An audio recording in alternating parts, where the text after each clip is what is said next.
Supreme Court goes back to work today, still down one member after Republicans blocked the nomination of Judge Merrick Garland by President Obama in the heat of that presidential election. Now, Senate Minority Leader Chuck Schumer says he's vowing to return the favor to President-elect Donald Trump by blocking anyone the Democrats deem out of the mainstream. Watch. Well, you know it when you see it. Now, we have had 4 nominees, 2 elected, 2 nominated by a Republican president, 2 nominated by a Democratic president that have gotten bipartisan support. Let's see who they nominate. If they're in the mainstream, we'll give them a very careful look. If they're out of the mainstream, we'll oppose them tooth and nail. I want to bring in Fox News senior judicial analyst Judge Andrew Napolitano on this. Judge, good to see you. Good morning, Maria. What's your reaction to what Senator Schumer just said?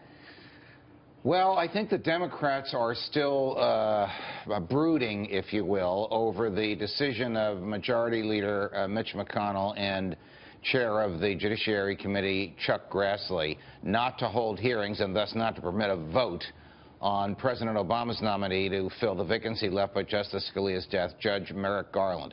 Judge Garland is, by every objective standard, certainly qualified to sit on the Supreme Court, but he does not represent the view of those who believe that the new president, we now know who that is, Donald Trump, should have the right to fill that vacancy.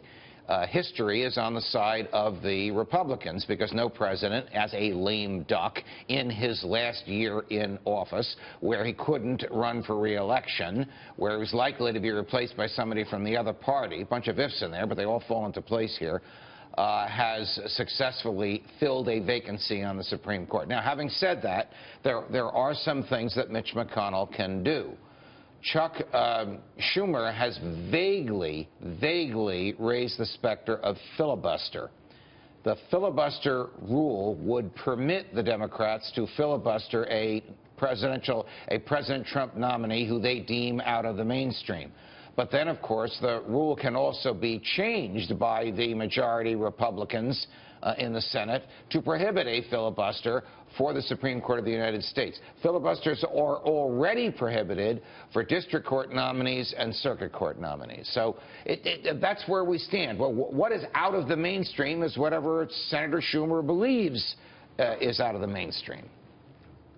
You know, I mean, this whole tit-for-tat, though, Judge, I mean, the tone of Senator Schumer, as if, our guy wasn't confirmed, so we're going to make sure to give it back to you.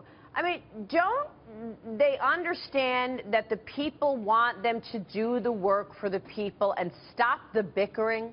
You know, it's interesting you should say that. I don't know if they understand it, but the people understand it. A poll out this morning shows 80% of the American public want President Trump to nominate someone to the Supreme Court and the Senate to confirm that person because they believe that the public spoke in November, and one of the reasons the public elected Donald Trump President of the United States is because they wanted him to choose the next 1 or 2 or 3 or 4 or 5 people on the Supreme Court and not Hillary Clinton.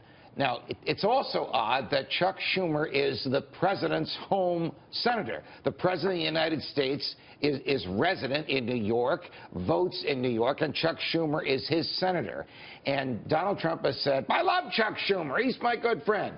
So we don't really know where this is going to go, and we won't know where it's going to go until we see who it is that the president nominates. Don't be surprised if that name comes up soon, because he has told some of his insiders he wants that name out there before he's inaugurated, which is, of course, 12 days from today. Judge, Majority Leader Mitch McConnell countered by saying that Republicans were only following the so-called Biden rule by not allowing a vote on a Supreme Court nomination in the midst of the presidential election. Watch this. I'd like to get your reaction.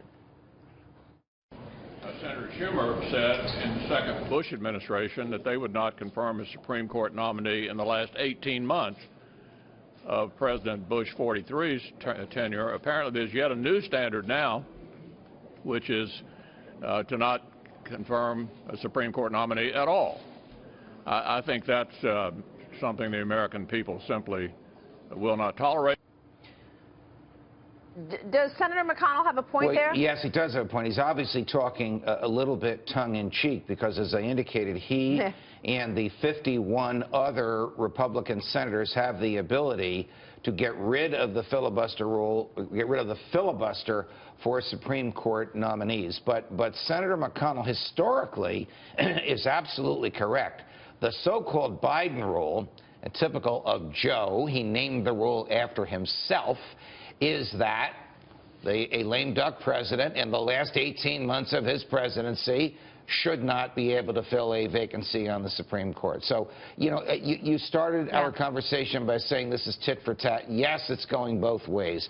The Democrats are trying to strike out at the Republicans because they didn't do a vote on Garland. The Republicans are trying to say to the Democrats, it's your own rule promulgated by the guy who used to be chair of the Judiciary Committee and now is Vice President of the United States that we're following.